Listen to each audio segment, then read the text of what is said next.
مجھے یہ حکم ہوا کہ میں علی گڑھ مسلم یونیورسٹی کے اس دیار میں اور یہاں کی فضاؤں میں جو بدلہ سنجی ہے، جو علی گڑھ کا ایک مخصوص ظرافت کا معیار ہے اور ایک جو بیانیہ ہے، مکمل بیانیہ ہے ظرافت کے حوالے سے، اس پر گفتگو کروں۔ تو میں عرض کرنا چاہتا ہوں کہ ہم اس عظیم الشان دیار میں یہاں کھڑے ہوئے ہیں، یعنی ہم علی گڑھ مسلم یونیورسٹی میں کھڑے ہوئے ہیں۔ یہ وہ جگہ ہے جہاں انسان طالب علم سائن کرنے کی حیثیت لے کر آتا ہے اور آٹوگراف دینے کی حیثیت سے واپس جاتا ہے۔ تو علی گڑھ جو ہے، جہاں علی گڑھ کے بہت سارے امتیازات ہیں، وہاں علی گڑھ مسلم یونیورسٹی کا ایک امتیاز یہ بھی ہے کہ علی گڑھ اپنے ایک مخصوص تمدن اور اپنے تہذیبی حسن اور اپنی تربیت کے حوالے سے پوری دنیا کے اندر مشہور ہے۔ اور یہ ہونا بہت ضروری ہے، کیونکہ بانی درسگاہ نے جب علی گڑھ مسلم یونیورسٹی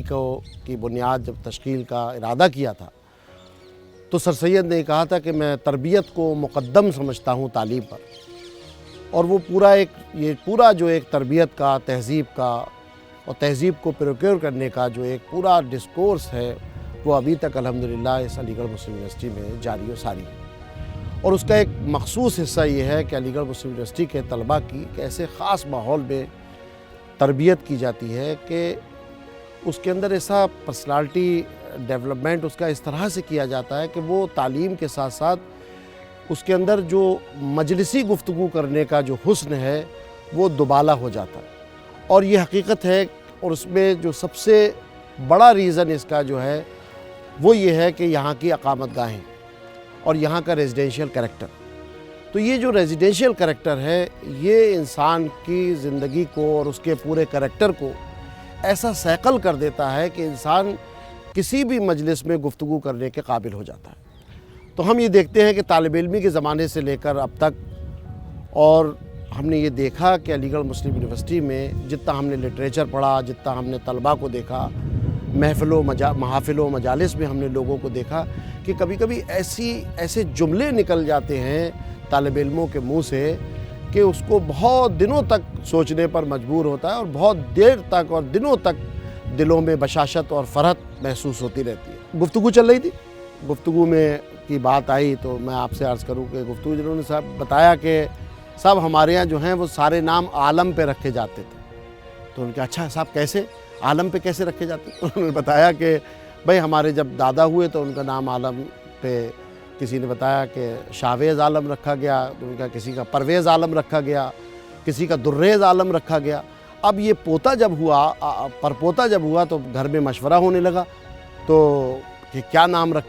رکھیں۔ تو ہمارے ایک علی گیرین ساتھی آئے اور کہنے لگے میرے خیال سے اب پروردگار عالم کا یہ آپشن باقی بچا ہے۔ بڑے مزے کی بات میں آپ کو سناؤں، علی گڑھ کے اندر ایکٹیویٹیز کا بھی صاحب بڑا دورہ رہا۔ میں آپ کو ایک بالکل سچ، میں جتنے بھی آپ کو قصے سنا رہا ہوں اور جتنی بھی یہ حکایتیں بیان کر رہا ہوں، وہ یقین جانیے کہ وہ من و عن جو ہیں وہ بالکل درست ہیں اور صحیح ہیں۔ علی گڑھ کے اندر ایکٹیویٹیز کا دور چلتا ہے تو ایک صاحب تھے، اور وہ جو ہے وہ ماشاءاللہ کافی باذوق انسان تھے، اور ان کو اپنی نام و نمود کا بے حد شوق تھا۔ تو وہ جو تھے وہ علی گڑھ میگزین کے، سلیمان ہال کی میگزین کے جو تھے وہ مدیر ہو گئے۔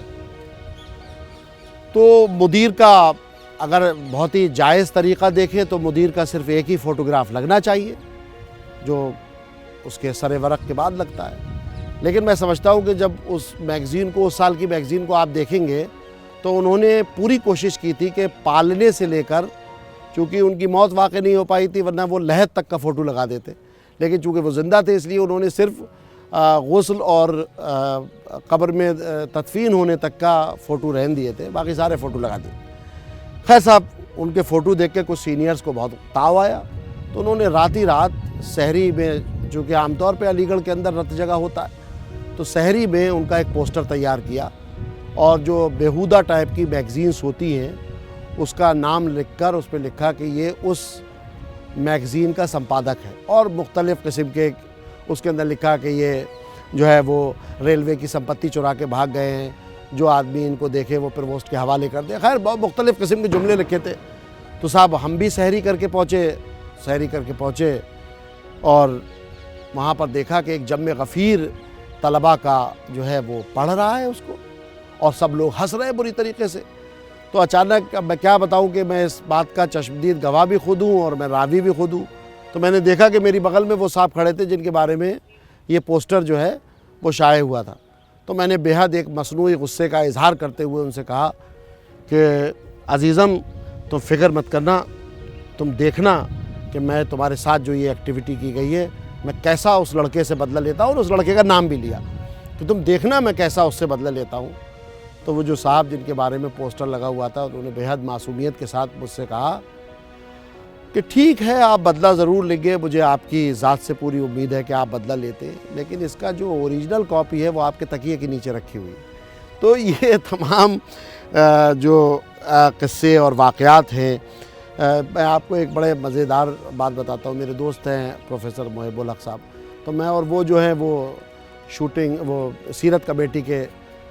سیکریٹری ساتھ ساتھ رہتے تھے اور بہت سارے پروگرام ساتھ ساتھ کرتے تھے۔ تو ایک دن میں اسی اسٹیچی ہال میں یہیں پر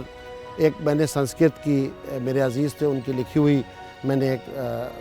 نعت پڑھنا میں چاہتا تھا، تو انہوں نے مجھے نظامت کرتے ہیں بلایا اور اپنے حسن زن کے حوالے سے اپنی تمیدی اور تعارفاتی کلمات میں یہ کہا کہ احمد صاحب جو ہیں وہ کئی زبانوں میں شاعری کرتے ہیں اور سنسکرت میں بھی شاعری کر لیتے ہیں۔ خیر میں آیا، میں نے نظم پڑھی۔ اب یہ بات آئی گئی ہو گئی، تو علی گڑھ کے ایک بہت ہی معروف ناظم ہیں،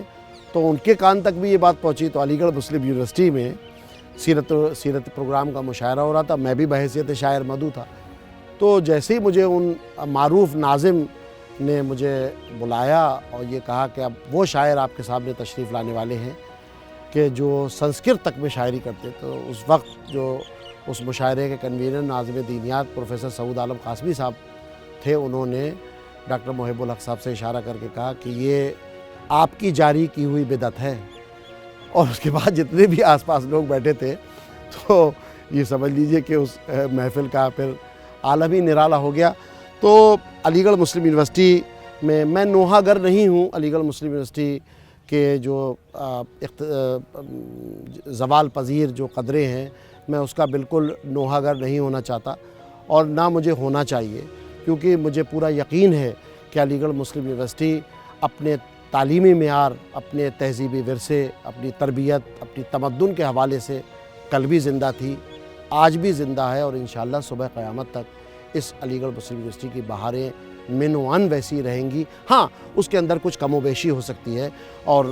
بہت ساری اور بھی اس کے بہت سارے فیکٹرز ہو سکتے ہیں، لیکن مجھے پورا یقین ہے کہ علی گڑھ اپنی جس آن بان شان اور جس اپنے معیار کے ساتھ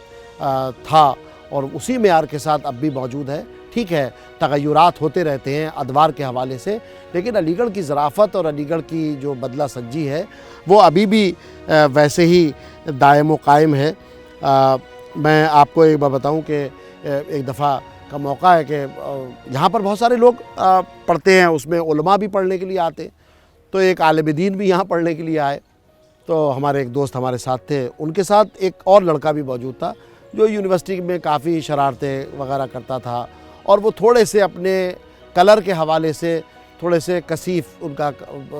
کلر تھا، تھوڑے سے ان کا کمپلیکشن جو تھا وہ ڈارک تھا، اور مولانا جو تھے وہ بہت گورے تھے۔ تو ان کو دیکھتے ہی جو ہمارے دوست ساتھی سینئر تھے انہوں نے مولانا کو مخاطب ہو کہا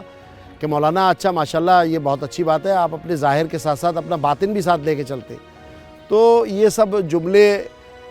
جو ادبی حلقے کے لوگ ہیں اور جو ہمارے طالب علم، خدا کرے کہ یہ تمام یہ لطیف جملے، یہ بلیغ الفاظ سمجھنے کی ہماری موجودہ نسل جو ہے اللہ تعالیٰ ان کو توفیق دے، وہ اتنے صاحب مطالعہ ہوں، اتنے کثیر المشاہدہ ہوں کہ وہ ان تمام علی گڑھ کے گزرے ہوئے زمانے کی گفتگو، آپ اگر کبھی ذاکر حسین خان صاحب نے جو روایات علی گڑھ لکھی ہے، میں دعوت دیتا ہوں اس بات کی کہ وہ لوگ پڑھیں، اور رشید صاحب کی گنجائے گرامایا پڑھیں، اور آشفتہ بیانی میری پڑھیں، اور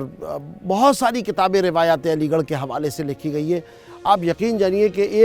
ایک رات نہیں، کافی راتیں جو ہیں وہ ناکافی ہو جائیں گی کہ آپ کو علی گڑھ مسلم یونیورسٹی کے جو طلبہ ہیں، جو سابق طالب علم ہیں، ان کے قصے، ان کے جملے، ان کی باتیں سننے پر آپ کو آپ یقین کریے کہ وہ ایک ایسے ہی میں ابھی علماء کا ہی چل رہا تھا تو ایک سینئر طالب علم جو عالم تھے وہ آئے، ان کے ساتھ ایک اور صاحب تھے، تو ان سے میں ایک صاحب اس لیے کہوں گا کہ یہ علی گڑھ کے اندر جو اسماء الرجال کی ایک جو بہت بڑی چین ہے، کیونکہ اس میں بہت سارے لوگ ہماری جان پہچان کے، اب ان سے ہم ظاہر سی بات ہے ان کا نام نہیں لے سکتے اور لینا بھی نہیں چاہیے، اس لیے ویسے بھی علی گڑھ میں ایک صحابی کا جو جملہ جو ہے وہ مروج ہے، وہی رائج ہے، تو وہ عالم دین ساتھ آئے، ان کے ساتھ ایک اور بچہ تھا، تو ان سے ایک سینئر سے تخاطب ہوا، تو انہوں نے پوچھا کہ ان کے استاد سے کہ یہ کس مدرسے سے فارغ ہیں؟ تو ان کے استاد نے جواب دیا یہ علم سے فارغ ہے۔ تو یہ علی گڑھ مسلم یونیورسٹی کی یہ تمام زبانیں تھیں۔ میں آپ کو بتانا چاہتا ہوں کہ علی گڑھ کے ایک بہت ہی اعلیٰ حکام تھے، تو بہت ظریف مزاج کے آدمی تھے اور بڑے برملا جملے کہا کرتے تھے، تو ان کے انڈر میں ایک صاحب کام کیا کرتے تھے، ان کے سب آرڈینیٹ، تو سب آرڈینیٹ جو تھے وہ تھوڑے سے گلیڈ آئٹ تھے اور بڑا ان کی لوگوں سے دوستیاں رہا کرتی تھی۔ تو ایک دن وہ علی گڑھ مسلم یونیورسٹی کے الیکشن میں کھڑے ہوئے، اچھا جو ان کی تازہ ترین جو دوستی تھی وہ کسی رقیہ نام کی جو صاحبہ رہی ہوں گی ان سے تھی، تو انہوں نے کہا کہ میں سارا آپ سے ایک مشورہ لینا چاہتا ہوں کہ آپ مجھے ایسا بتائیں کہ میں الیکشن جیت جاؤں، کوئی دعا بتائیے۔ تو انہوں نے کہا کہ آپ ایسا کریں کہ دعائے رقیہ کا ورد کیا کریں۔